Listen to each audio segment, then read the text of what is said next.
Everything I have, everything I own, everything I eat is thanks to you. Every breath I take. Salam. L'eau est de nature diamagnétique. Elle repousse un champ magnétique. Un matériau diamagnétique est un matériau qui possède la propriété de créer son propre champ magnétique, opposé à celui auquel il est exposé. La force du champ magnétique de l'eau est moins faible que celle du champ extérieur qu'il a créé. Les deux forces sont opposées. Elles se repoussent. On dit alors qu'il y a répulsion. Voici un premier essai avec l'eau du robinet. Cela nous aidera à comprendre les marées sur terre plane.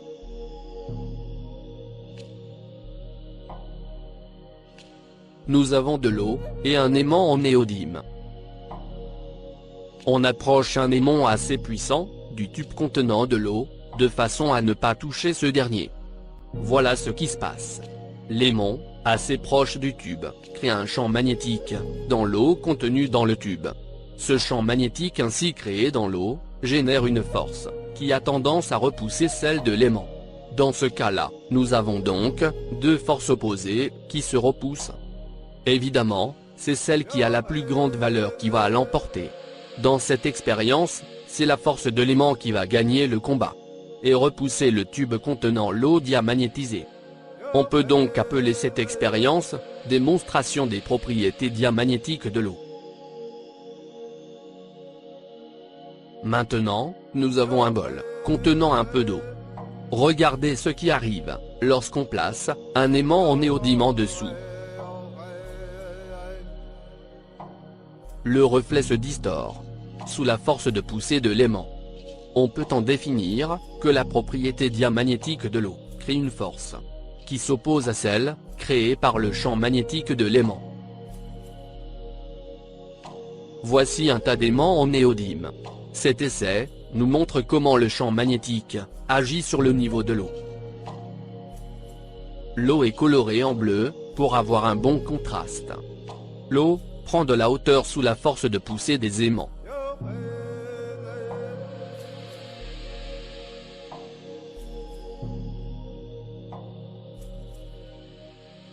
Cette force des aimants continuera à repousser l'eau, de façon à l'empêcher de le couvrir, jusqu'à la dernière seconde possible.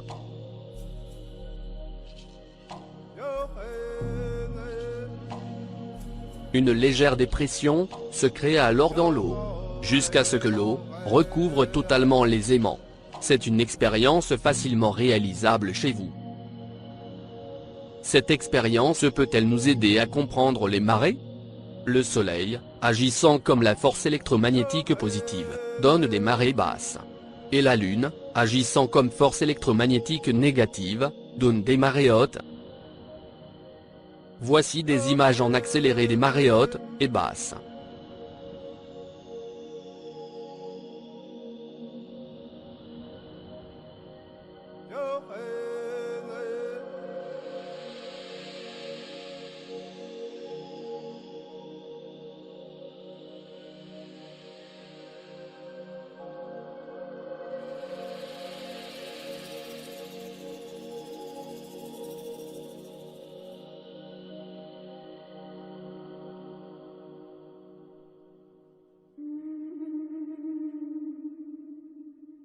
Les marées hautes et basses les plus accentuées sont représentées en rouge.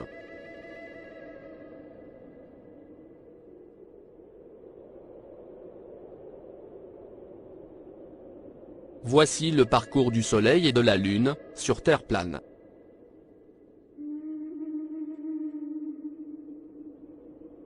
Sur cette image, on voit le suivi du tracé des cyclones sur plusieurs années.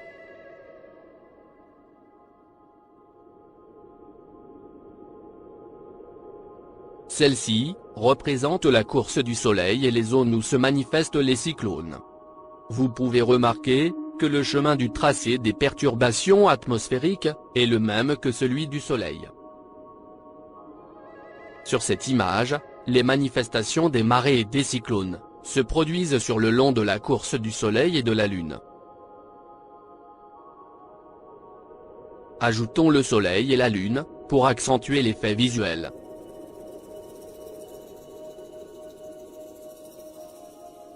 La marée haute se produit toutes les 12h24.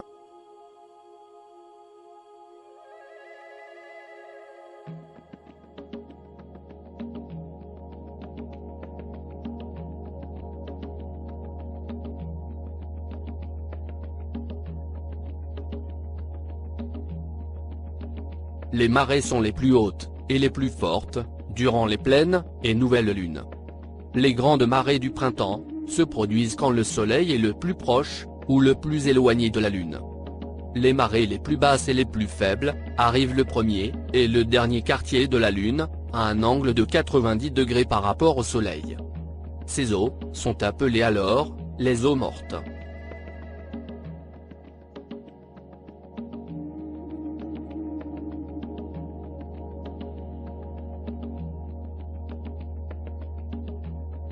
Durant la pleine lune et la nouvelle lune, quand le soleil et la lune sont bien alignés, les marées sont plus hautes et plus fortes.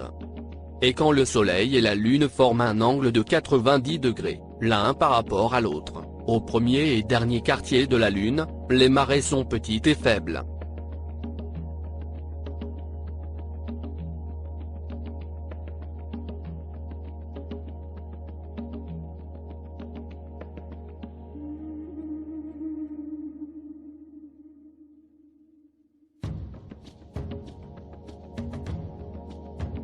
L'énergie électromagnétique augmente quand le soleil et la lune sont alignés. C'est comme une batterie, qui a besoin d'avoir ses polarités, le plus et le moins, bien raccordées, de façon à fonctionner proprement. Avec cette expérience, on nous démontre que le sel augmente la conductivité électrique de l'eau.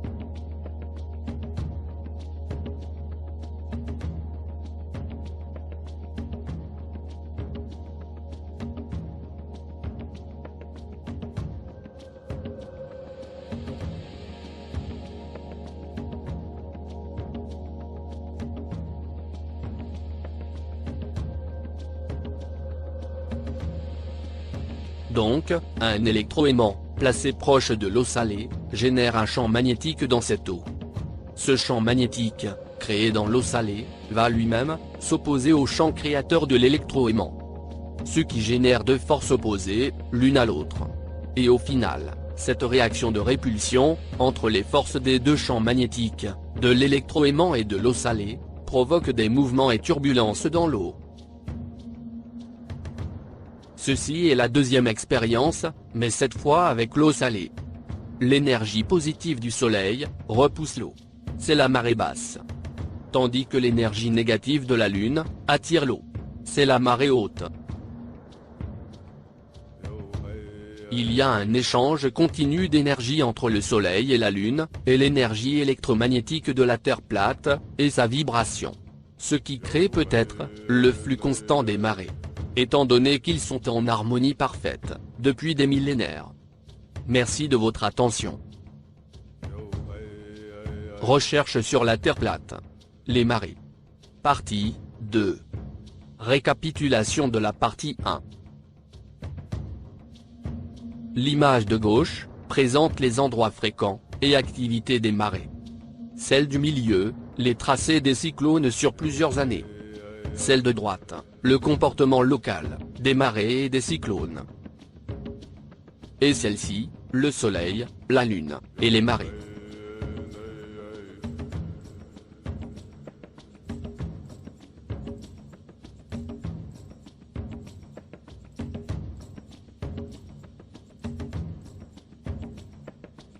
L'eau est diamagnétique de nature.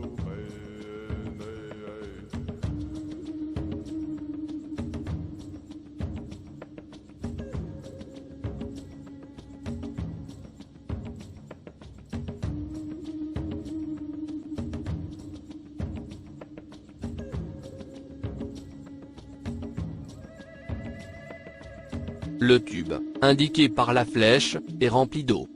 L'aimant remplace le soleil. Et le tube d'eau, les océans.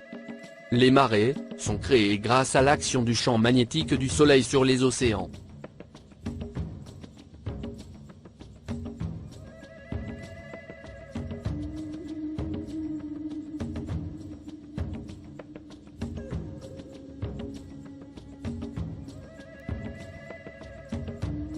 Nous avons un aimant en néodyme et le diamagnétique de l'eau.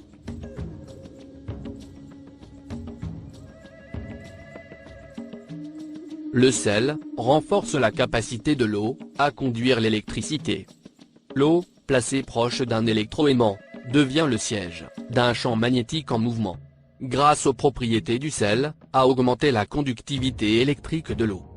Les deux champs magnétiques, celui de l'électroaimant et celui de l'eau salée, sont opposés.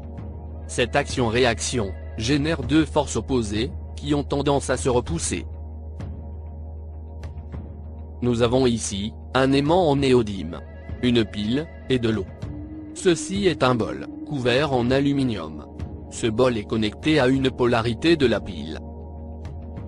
Un fil de cuivre est plongé dans l'eau, mais reste isolé par rapport au bol. Ce fil de cuivre est ensuite branché sur la deuxième polarité de la pile. Le fil de cuivre ne fait aucun contact avec le bol. Il est juste plongé dans l'eau. L'idée ici, c'est de faire parcourir un courant électrique à travers l'eau. Et comme vous voyez, le courant, en traversant l'eau, provoque un bouillonnement. Maintenant, l'aimant est placé carrément dans l'eau. Ce dispositif génère une spirale.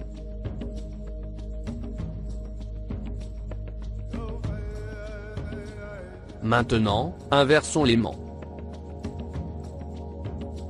Le sens de la spirale change quand on retourne l'aimant. Et l'énergie du champ électromagnétique autour de l'aimant génère un vortex. Et vous pouvez voir comment cela peut créer des mouvements et turbulences dans l'eau. Pour ceux qui ne savent pas encore, un vortex est un tourbillon creux, qui prend naissance, sous certaines conditions, dans un fluide, en écoulement, ou ensemble de nuages enroulés en spirale, spécifique d'une dépression.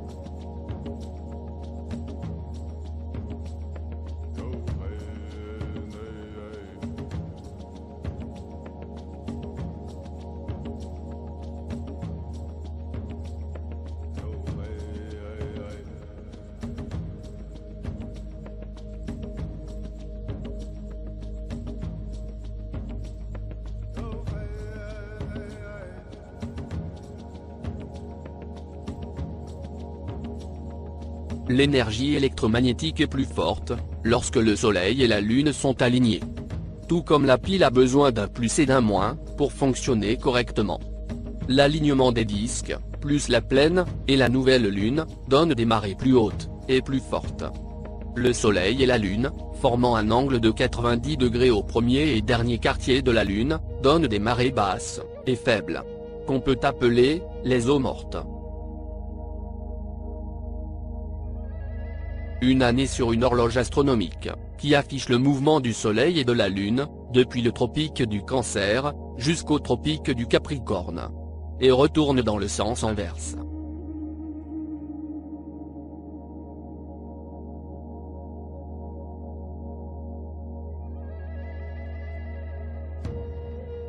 En résumé, sur cette page, on peut lire le témoignage de certains chercheurs scientifiques, qui sont en accord avec ce que vous venez de voir et entendre.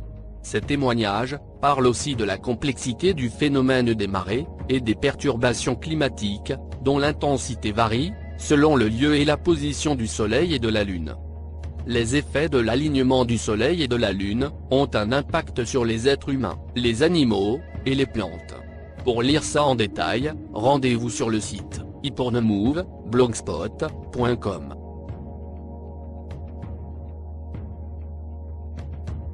Ces images de Kirlian montrent le champ électromagnétique sur les plantes, et l'énergie émise par les plantes et la faune sous-marine.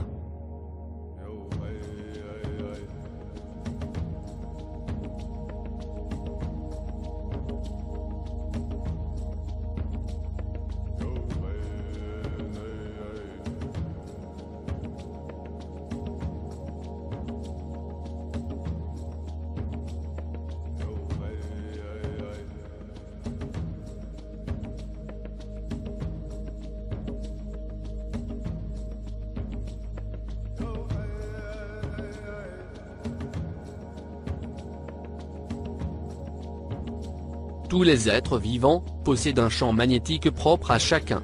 Ce champ les entoure et interagit avec l'énergie du soleil et de la lune. Germes, cacao, champignons, organiques, champignons, conventionnels, brocoli, organique, brocoli, conventionnel, carottes cuites, carottes crues, tomates organiques, tomates conventionnelles. L'énergie électromagnétique du soleil et de la lune, sur Terre plate, à voir sur le site, ipornemove.blogspot.com. La Terre plate se comporte comme une assiette d'énergie.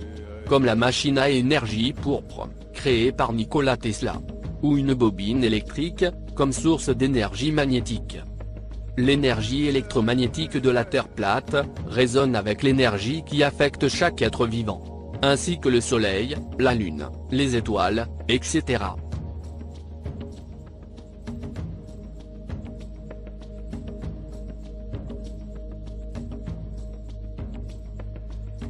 Le Soleil et la Lune sont verrouillés sur le chemin orbital magnétique par l'énergie électromagnétique de la Terre. Ils sont verrouillés sur leur chemin orbital, au-dessus de la Terre.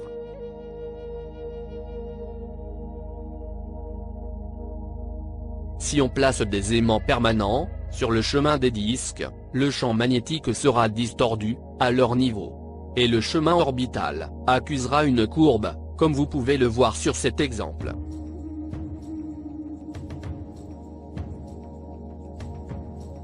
Ce modèle vous aide à comprendre les saisons sur Terre plane. L'hiver est au nord, et l'été, au sud. Ce modèle est une réalisation de Rob Skiba.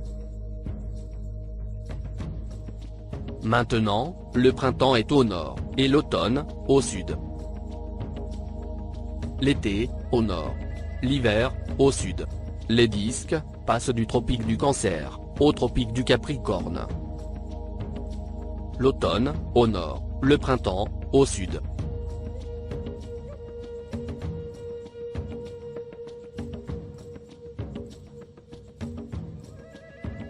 L'hiver, au nord, l'été, au sud.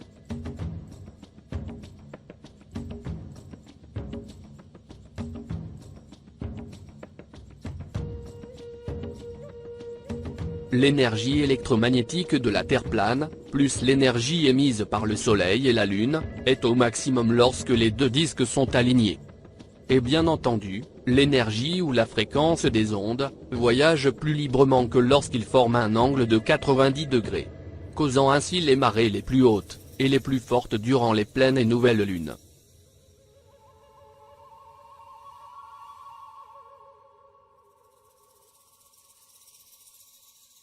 Nous sommes à midi. Accélération du temps sur une année. Et bien entendu, l'aiguille du soleil va bouger toutes les heures.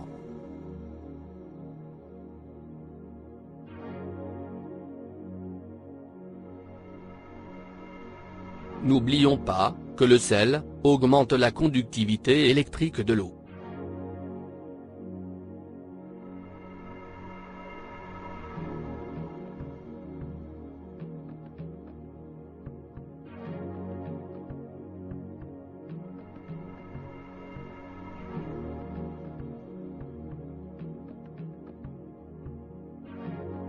Cette électricité provoque des mouvements et turbulences dans l'eau.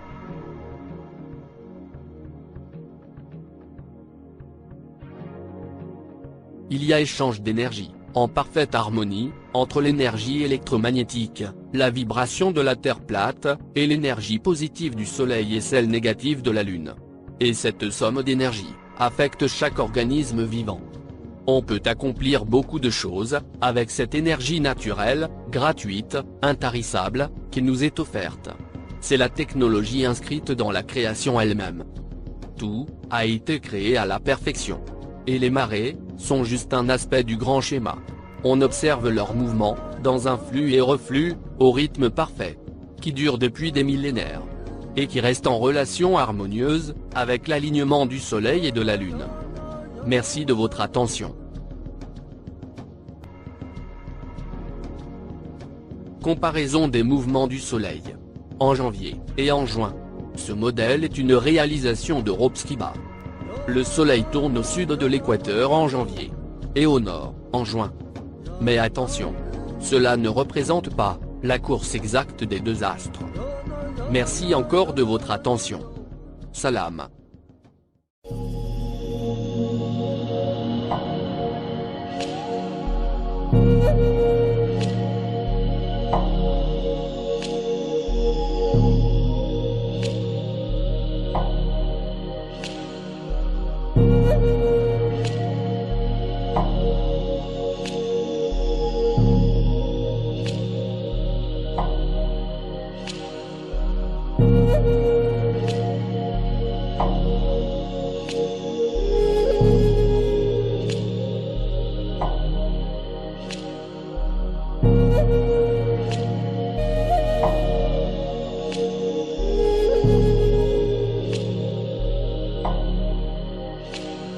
Yo,